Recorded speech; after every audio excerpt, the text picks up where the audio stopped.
বাংলাদেশের সমস্ত রাজনৈতিক শক্তি যারা এই ফ্যাসিবাদের বিরুদ্ধে দাঁড়িয়েছিল, যারা জেল জুলুম খেটেছে, যারা পুলিশের বাড়ি খেয়েছে, হাসপাতালে গিয়েছে, ছাত্র সংগঠনের এখানে সৈকত আরিফ আছে, আরো আপনারা জানেন তখন নাহিদ সহ আরো যারা নেতৃবৃন্দ ছিলেন, তারা কিভাবে উমা ফাতেমা তারা কিভাবে পুলিশের লাঠি পেটা, পুলিশের সহ ছাত্রলীগের মাস্তানদের লাঠি পেটায় তাদের মাথা ফেটেছে, তাদেরকে গুম করার চেষ্টা করা হয়েছে। এই সমস্ত কিছুর নিন্দা আমরা জানাই এবং নারী সংহতিকে আমি আবারও ধন্যবাদ জানাই।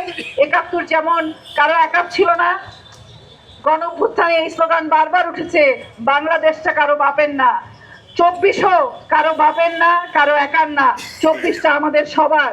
আমরা ২৪টাকে সবার করতে চাই, নারী পুরুষ ছাত্র তরুণ রাজনৈতিক দল আদিবাসী পাহাড় সমতল সকলের।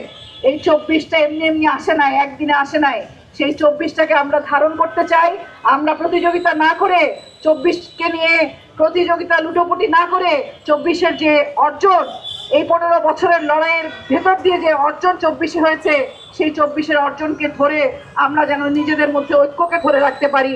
নারীর উপর সকল নির্যাতন, নিপীড়ন, যৌন হয়রানি, ধর্ষণের বিরুদ্ধে আমরা সংগঠিত হতে পারি। আমি আবারও সালাম জানাই সকলকে, যারা এই লড়াইয়ের অংশীদার, যারা এই লড়াইয়ের সঙ্গী, আজকে যারা উপস্থিত হয়েছেন, যারা হতে পারেননি। শুধু দুটো লাইন বলে আমি শেষ করব। আমার মনে আছে শহীদ মিনারে অনেক দিন অনেক প্রতিবাদ হয়েছে। একটি প্রতিবাদে আমাদের পোশাক শ্রমিক শাহিদা তিনি চলে এসেছিলেন, তিনি বলছিলেন জনগণের এই স্রোত তার পক্ষে তার নিজেকে আটকে রাখা সম্ভব হয় নাই। আমরা ৩৬ জুলাই দেখতে পেলাম যে নারীদের কি কি ভূমিকা ছিল। আমরা দেখতে পেরেছি যে ১৪ই জুলাই নারীরা কিভাবে তাদের হলের গেট ভেঙে তারপর রাত্রেবেলা মিছিল নিয়ে বের হয়েছে। দেখতে পেলাম ১৫ তারিখ জুলাই মাসের কিভাবে তারা ছাত্রলীগের মার খেলো, আওয়ামী লীগের লাঠিয়াল বাহিনীতে তারা আহত হলো। ইভেন আমরা এটাও দেখতে পাচ্ছি যে ৩৬ জুলাই ১১ জন নারী গিয়ে এখানে মারা গেছে। আমি জানি না আসলে বেশি কি না কম, হইতেও পারে যে আমরা আসলে নাম জানি না তাদের, বা আমাদের সার্ভেতে তাদেরকে এখন উল্লেখ করা হয়নি। তো আমাদের প্রশ্ন হচ্ছে এইটা যে জুলাই আন্দোলনে আমরা দেখতে পাচ্ছি নারীদের কি অগ্রণী ভূমিকা ছিল, তারা কিভাবে মিছিলের সামনের সারিতে দাঁড়ায় মিছিল করছে, স্লোগান দিয়েছে, প্ল্যাকার্ড হাতে নিয়ে দাঁড়ায় ছিল, বৃষ্টিতে গিয়ে তারা বসেছিল। তো যখন ক্ষমতার বন্টনটা শুরু হয় তখন আমরা কেন নারীদের দেখতে পাচ্ছি না? তারপর আমাদের যে নারীরা আহত হলো, এখন অনেকেই আছে হসপিটালে যাদেরকে গিয়ে খোঁজ নেওয়া হচ্ছে না। অনেক নারীরাই আছে যারা গিয়ে কথা বলতে চাচ্ছে না ভয়ে, কারণ তারা আসলে নিরাপদ বোধ করছে না কথা বলতে। তো আমাদের কি আসলে এই উদ্দেশ্যই ছিল যে আমরা শুধু আন্দোলন করব, মিছিল করব, দরকারের সময় যাব, তারপর আমাদেরকে আর কোথাও যাওয়া হবে না, তারপর ক্ষমতা বন্টনের জায়গায় আমাদেরকে রাখা হবে না? তারপর আমরা দেখতে পাচ্ছি যে সামনে নির্বাচন নিয়ে খুব একটা আয়োজন করা হচ্ছে, সেইখানে আসলে নারীদের হিস্সাটা কোথায়, তারা আসলে কিভাবে তাদের অধিকারটা বুঝে নিবে, সেইটা নিয়েও আসলে কথা বলা হচ্ছে না। আমি আশা করব যে নারীরা যে তাদের অবদান রেখেছিল সেটাতে যাতে আরো গুরুত্ব দেওয়া হয়, তারা যাতে আসলে কথা বলতে পারে। বুকের ভেতর দারুণ ঝড়, বুক পেতেছি গুলি কর, সেই আবু সাইদের সেই সাহস, সেই বক্তৃতা, কিংবা ১৪ই জুলাই রাতে আমাদের মেয়েরা যখন আওয়াজ তুলেছে, তুমি কে আমি কে, রাজাকার রাজাকার, কে বলেছে স্বৈরাচার স্বৈরাচার।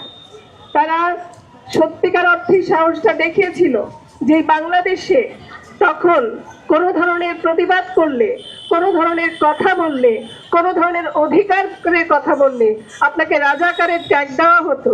সেই বাংলাদেশে এই দেশের নারীরা, রোকেয়া হলের নারীরা, বিভিন্ন হলের নারীরা বের হয়ে সেই স্পর্ধা দেখিয়েছে যে বাংলাদেশের মানুষকে অধিকার চাইতে হলে তাদেরকে রাজাকার বলা যাবে না। এবং আমরা দেখেছি সেই আন্দোলনের পরেই জুলাইয়ের মুভমেন্ট একটা নতুন মাত্রা পেয়েছে। আমরা সেই সাহসী বোনদেরকে আজকে অভিবাদন জানাচ্ছি। গত ১৪ই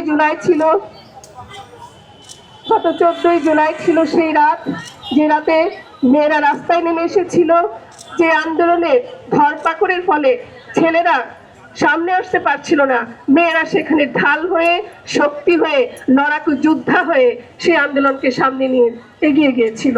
আমরা জুলাই আন্দোলনের সমস্ত নারী যোদ্ধা যারা অংশগ্রহণ করেছেন, শুধু এই আন্দোলনে যে শিক্ষার্থীরা অংশগ্রহণ করেছেন তাই নয়, অনেক শ্রমিক নারীরা অংশগ্রহণ করেছেন, অনেক শ্রমিকরা অংশগ্রহণ করেছেন। তাদেরকে আমরা লাল সালাম এবং অভিবাদন জানাচ্ছি। আমরা একই সাথে স্মরণ করছি যারা জুলাই শহীদ হয়েছেন এবং বিশেষ করে যারা নারীরা শহীদ হয়েছেন তাদেরকে আমরা স্মরণ করছি। আমরা আজকে দেখছি অভ্যুত্থানের এই বাংলাদেশে নারীরা যেভাবে আন্দোলনের অংশীদার হয়েছিল, সেই আন্দোলনের অংশীদার হওয়ার পরও আমরা দেখেছি যে এই সমাজ নারীর জন্য নিরাপত্তা তৈরি করতে পারেনি, বরঞ্চ আমরা দেখছি সমাজে নানাভাবে নারী বিদ্বেষী তৎপরতা বাড়ছে। আমরা এই সমাবেশ থেকে আওয়াজ তুলছি যে জুলাইয়ের বাংলায় নারী বিদ্বেষের ঠাঁই নাই, এবং আমরা দেখেছি যে এই জুলাই মুভমেন্টে নারীরা অংশগ্রহণ করলেও তাদেরকে সরকারে, তাদেরকে বিভিন্ন প্রতিনিধিত্বে কোনো ধরনের অধিকার দেওয়া হয় নাই, বরঞ্চ তাদের বিরুদ্ধে বিদ্বেষ চলছে সমাজের মধ্যে।